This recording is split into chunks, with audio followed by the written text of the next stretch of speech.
Bulletin की शुरुआत गुना से आ रही बड़ी खबर के साथ, जहां गुना में बोरवेल में गिरा है 10 साल का मासूम। बोरवेल में 39 फीट नीचे फंसा हुआ है मासूम सुमित मीणा। बच्चे तक पाइप से ऑक्सीजन पहुंचाया जा रहा है। प्रशासन और बचाव दल का रेस्क्यू अभियान वहां पर जारी है। पिछले 12 घंटे से ज्यादा चल रहा है रेस्क्यू अभियान, लेकिन 5 जेसीबी और 2 पोकलेन मशीन रेस्क्यू में जुटी हुई है। तो ये बड़ी खबर इस वक्त आपको दे रहे हैं। एक बड़ी लापरवाही भी यहां पर देखी गई है। ये इस तरह के पहले मामले नहीं है। इससे पहले भी बोरवेल में कई बार मासूम जो है जिंदगी और मौत की जंग लड़ चुके हैं। गुना में बोरवेल में गिरा है ये मासूम, 10 साल का मासूम है। सुमित मीणा को बचाने के लिए रेस्क्यू अभी भी जारी है। बच्चे तक पाइप से ऑक्सीजन पहुंचाया जा रहा है और कई घंटे लग गए, लेकिन अभी बच्चे को बाहर नहीं निकाल पाए हैं। तो गुना से ये बड़ी खबर इस वक्त आपको दे रहे हैं।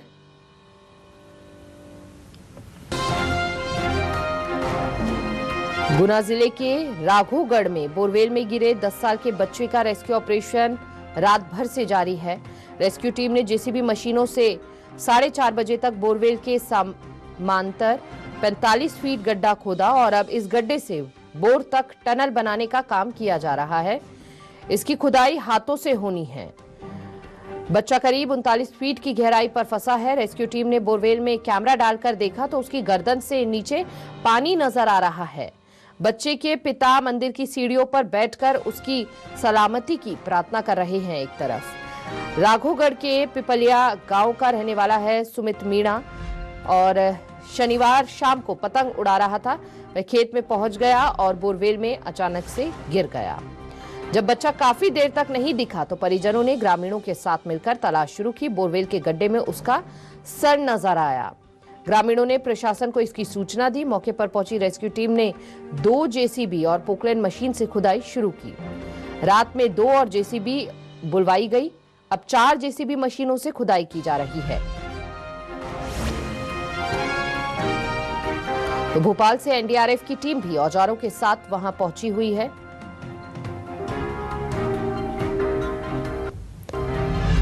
सुबह 4:30 बजे तक मशीनों के जरिए 45 फीट पैरेलल गड्ढा खोद लिया गया है और इसके बाद आधे घंटे तक एनडीआरएफ की टीम ने नाप जोख की।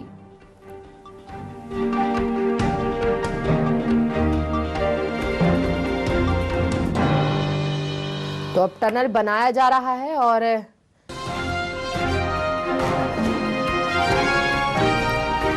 ज्यादा जानकारी के साथ सहयोगी सीताराम रघुवंशी हमारे साथ गुना से लाइव जुड़ चुके हैं। सीधा रुख सीताराम का करते हुए जान लेते हैं। सीताराम, क्या अपडेट है? कितना समय और लगेगा मासूम को बाहर निकालने में?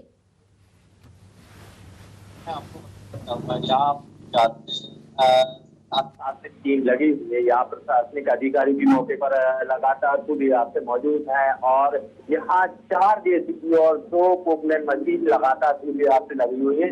करीब 45 फीट तक का यहाँ गड्ढा यहाँ इनके द्वारा खोद लिया गया है। अब इसके बाद हाथों से खुदाई करनी है। एक टनल बनाकर जो बोरवेल में फंसा हुआ बच्चा उसको निकाला जाएगा। टनल बनाने का काम अभी लगातार जारी है और यहाँ जो सीताराम तस्वीरें आप दिखाते रहिए। वहां पर किस तरह से काम चल रहा है और लोगों से भी जानने की कोशिश कीजिए, क्योंकि एक उम्मीद और एक आस यहाँ पर लगाए लोग बैठे हैं कि काश उनका बच्चा बच जाए। हालांकि प्रशासन भी पूरी कोशिश यहाँ पर कर रहा है और बताया जा रहा है रात में भी 2 मशीनों को और बुलाया गया और कहा जा रहा था 2 घंटे लगेंगे टनल बनाने में। टनल का काम पूरा हो गया?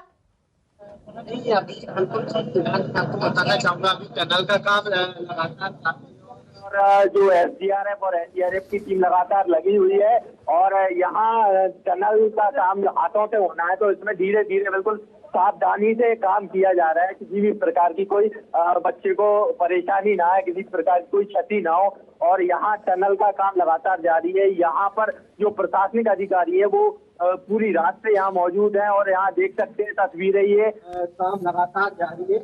वो लगातार यहाँ पूरी रात जो 5 जेसीबी और 2 पोकलैंड मशीन लगातार खुदाई करती है। इसके बाद 45 फीट का एक गड्ढा बनाया है। इसके बाद यहाँ से टनल बनाने का काम लगातार जारी है और जो टनल बनाया जा रहा है इसमें एसडीआरएफ और एनडीआरएफ की टीम लगी हुई है और हमारे साथ यहाँ लोग जो हैं उनकी एक ही आस है कि ये जो 10 साल का सुमित है वो घर का एक ही चिराग है, वो उसको बचाने के लिए लगातार प्रयास किए जा रहे हैं। और हमारे पास में यहाँ राधोगढ़ से विधायक जो है वो मौजूद है, उनसे बात करने की कोशिश करेंगे। क्या कुछ अपडेट है अभी? सर, हम सबके लिए बहुत ही चिंता का विषय है और सबको काफी दुख भी है जो घटना कल दोपहर में घटित हुई टीपिया गाँव में तहसील में। यही का हमारा एक 8 साल बच्चा सुमित मीना अपने खेत में घूम रहा था। अचानक से लापता हुआ लगभग दोपहर को 2-3 बजे। फिर जब 1-2 घंटे बाद जब लोग उसको ढूंढने गए तो जानकारी मिली कि वो जो उसकी घर में जो बोरिंग थी उसमें गिर गया था। तब से लेके अब लगभग 14 घंटे हो गए हैं। सभी लोग यहाँ प्रयास कर रहे हैं कि सुमित सुरक्षित वापस लौट जाए। जैसा आप देख रहे हैं पूरी पुलिस यहाँ मौजूद है, एनडीआरएफ की टीम है, कलेक्टर साहब, सभी लोग यहाँ मौजूद हैं। पूरे हमारे गाँव के लोग सब यही प्रार्थना कर रहे हैं कि जल्द से जल्द सुमित हमारे बीच वापस आ जाए। लगभग जानकारी मिली है कि अब लगभग वो जो पूरी जो ऑपरेशन है वो आखिरी चरण पर है और लगभग आखिरी 3-4 फीट की जो उतना रह गया था वो लगभग पूरा हो चुका है और जल्दी हमें कुछ जानकारी मिलेगी सुमित के बारे में।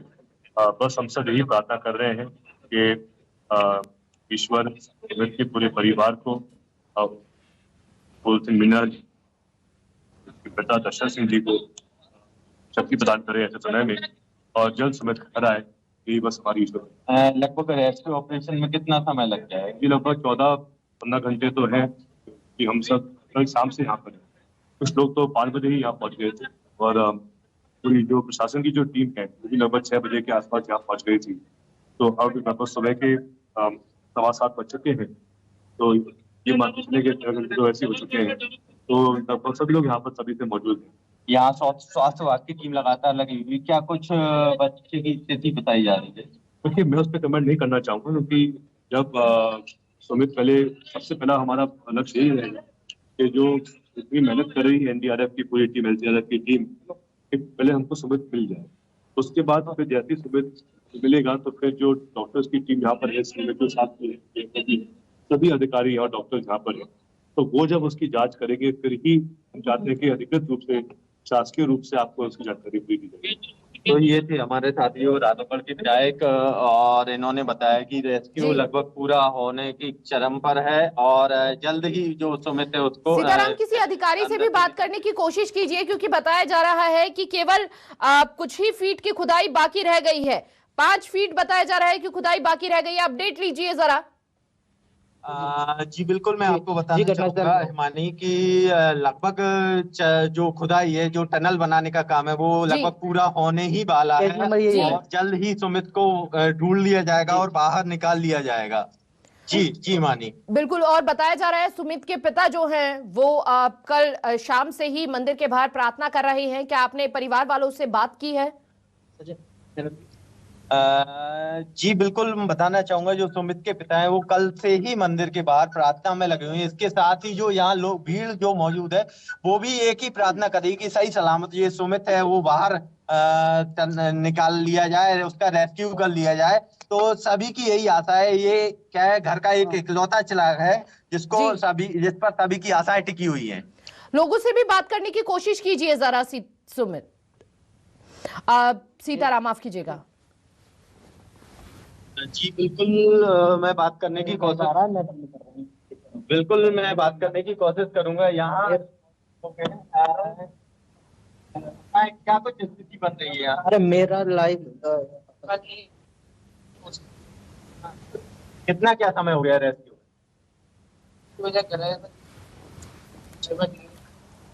तो लगभग 12 घंटे से ऊपर हो गए हैं। तो यहाँ हमने लोगों से बात की है, करीब 12 घंटे से ऊपर हो गए हैं रेस्क्यू में। लगभग रेस्क्यू का पूरा होने वाला है और जल्द ही सुमित को बाहर निकाल लिया जाएगा। बिल्कुल। बोरवेल बताया जा रहा है कि 1 साल से यहाँ पर सीताराम खुदा हुआ था, लेकिन क्यों किसी तरह की वहां पर सावधानी के लिए कोई व्यवस्था नहीं की गई थी? ये लापरवाही ही है। जी बिल्कुल, ये बोरवेल करीब साल पहले ये खुदवाया गया था, ये किसी कारण से ये नहीं चल पाया था। इसके बाद फिर जो बोरवेल है उसको ऐसे ही छोड़ दिया गया था, तो उसको पैक नहीं किया गया था, उसके कोई कड़े इंतजाम नहीं किए गए थे। तो इसके बाद आज कल जो बच्चा था वो पतंग उड़ाते समय उसमें अचानक गिर गया। इसके बाद परिजनों ने उसको ढूंढने की कोशिश की और जब उन्हें जानकारी लगी कि जो बच्चा है वो बोरवेल में गिर गया है, तो इसके बाद तुरंत प्रशासनिक अधिकारियों को सूचना दी और प्रशासनिक टीम यहाँ पहुंची और प्रशासनिक टीम ने एनडीआरएफ और एसडीआरएफ टीम तुरंत रेस्क्यू के लिए लग गई। जी क्या चुनौतियां अभी यहाँ पर प्रशासन को उनका सामना करना पड़ रहा है? क्योंकि बताया जा रहा है कि ज्यादा नीचे की ओर पानी है, बच्चे की गर्दन के नीचे की ओर पानी है। क्या चुनौतियां यहाँ पर? जी बिल्कुल, वहाँ जो बोरवेल है उसमें कैमरा डाल के देखा गया तो उसमें कई चुनौतियां देखने को मिली। जो बच्चा है वो गर्दन तक पानी में डूबा हुआ नजर आ रहा है और जो चुनौतियां इसमें कई प्रकार की हैं। इसमें जो 5 जेसीबी मशीन है वो खोदने में लगातार लगी हुई है और इसके साथ ही 2 पोकलेन मशीन लगी हुई थी। करीब 45 फीट की यहाँ नीचे गड्ढा बनाया और इसमें 45 फीट के गड्ढे बनाने के बाद फिर टनल जो है वो हाथ से बनाया जा रहा है। अभी जो एसडीआरएफ एनडीआरएफ टीम टनल बनाने के काम में लगी हुई है। यही उम्मीद है सबकी प्रार्थना का असर यहाँ पर होता हुआ दिखे और घर का चिराग जो है वापस लौट आए, सुमित वापस सही सलामत लौटे। बहुत बहुत शुक्रिया आपका सीताराम। आप अपनी नजर बनाए रखिएगा और अपडेट देते रहिएगा इस पूरे विषय में।